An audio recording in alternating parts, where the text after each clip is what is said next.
خبره بخښنه غواړو چاته پیغور نه کوو ملک صاحب لږ په خښم ورته وویل موږ دا نه وایو په تاریخ کې راواخه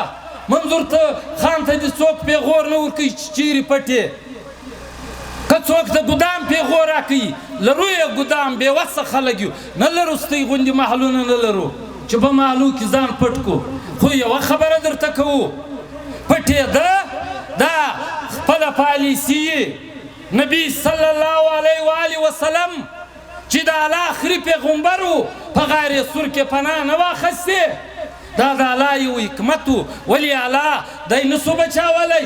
چې نبی صلی الله علیه وسلم په غار سور کې پناه اخیستې وه او بیا په دې ملک کې که څه سیاسي مشران دي که زموږ پښتانه مشران دي هر څوک هم مفروره سوي دي هم انډرګراونډ سوي دي موږ پیغور نه ورته وایو موږ وایو بلکل هغه وخت دغه وخت و اوس خوایم ما مخکې ویلي وای زبیرشاه آغا د اکا زوی حضرت حافظ اسیم منیر شاه رحمت الله علیه آیا خدای دی بله د ملکۍ لنګوټه هم وتړله فیلډ مارشل هم سو ودې کې سختیانې خو موږ دا وایو خلک چې څوک موږ ته پیغور راکوي چې پی ټي ایم په جذبات کمزوری کوي پی ټي ایم څخه خلک مایوسه سو موږ ورته وایو بیا د بیماپ زما زوی یوه هفته خالي ازادي راکړه موږ بیا در ښکاره کړو چې پی ټي ایم څو قدر کمزوری سوی خو یوه خبره کوو مایوسي زموږ ځینې ملګري جذباتي دي مایوسي نشته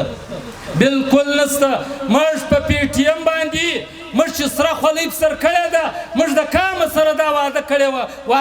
وه چې موږ به د دې کونډو د دې یتیمانو د دې ماشومانو د دې ژړاګانو حساب غواړو او دا به غواړو پی ټي ایم لګیا دی لای عمل جوړوي ناست نه دی بیله خبره ده چې په جرګه کې ځینې خلک شاته سو پر موږ پابندي لګېدلې ده انشاءالله ډېر کار سوی دی لږ کار پاته دی انشاءالله داسې غږ داسې ټک به کوي چې انشاءالله هم به دوست اریاني هم به دشمن اریاني پی ټي ایم څه د ضلع د یو صوبې تحریک نه دی پی ټي ایم د مظلومو انسانانو بالخصوص د پښتانه قام د پښتون افغان ملت انټرنیشنل تحریک دی ودې ګوري نن خلک چې موږ ته پیغورونه راکوي ته په ضلعو کې پروګرامونه نسې کولی موږ په یورپ په امریکا په ټوټل خارج ملکو کې نن د ګیلمن فلم جوړیږي نو عزیزانو وخت هم ناوخته دی مجلسونه به بیا کوو خپل تنظیم خپل تحریک به منظمه ساتو ملک صاحب درته بیان کو چې یو لالچ نشته هیڅ مفاد نشته په پی ټي ایم کې یو مفاد دی چې د پښتانه قام له ژوند غواړو د سر مال د عزت تحفظ یې غواړو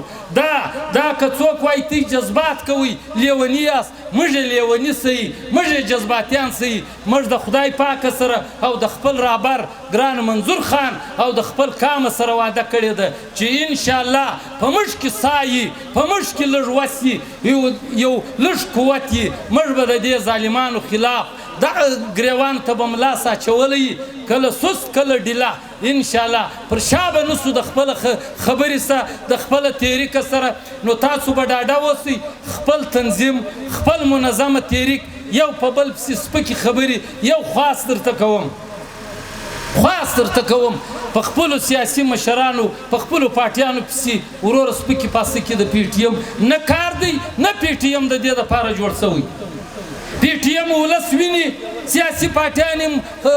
هغه دی ولس یې ویني پرېږدئ و خپل کار ته هر څه چې کوي د پی ټي ایم سره څوک ملګري کوي زنده‌باد کې نه کوي وروره د پی ټي ایم خپل ولس لري ټول پښتون افغان ملت دا ټیم پر متحده دی خپل کار به په مخ اخو زموږ کار د دې زموږ د پښتانه افغان کې ګران افغانستان را برباد کړی کې دلته په وطن کې بربادي را جوړه کړې ده د دې په خلاف خپله مبارزه کوو زموږ کار دا دی پر مخ به زور کوو نور به ودی ته دعاوې کوو چې خدای دې را سم کړي الله دې را سره ملګري کړي بله لار نشته دا کام په اتفاق د دې غوبله د دې ظلمه ځان خلاصولی سي بل رقم یې نسي خلاصولی نو زه په آخري کې یو واره بیا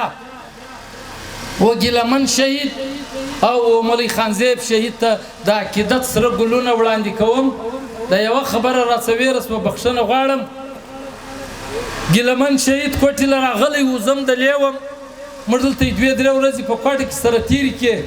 نو ده ویلې ول ځو درویش دراني ته. درویش درانی ما نه پېژندی. نو چې بیا ورغلو کور ته ګپه چپه وسوله. درویش درانی ډېر عظیم غټ انسان، د پی ټي ایم بالخصوص په حواله د ده کوم فکر و. نو په دا مابین کې ګیلمن ولاړ سو اوداسه ته. نو درویش درانی ما ته ویل ول زویه ته یې نه پېژنئ ګیلمن. دا دومره غټه خزانه ده، دومره غټ شخصیت دی چې دا ټیم په موجوده وخت کې په پښتانه افغان وطن کې نسته. دا دومره غټ شخصیت دی. نو موږ برته مجلس وږدېږي، دغه شخصیتو قرباني چې ورکوو پر مخ به هم ورکوو، خامخا به ورکوو، خو منزل مقصد مرام دا دی چې زموږ دغه را روان نسل د عزت او د جګې غاړې ژوند تېر کړي. نو ډېره مننه، کور مو ودان.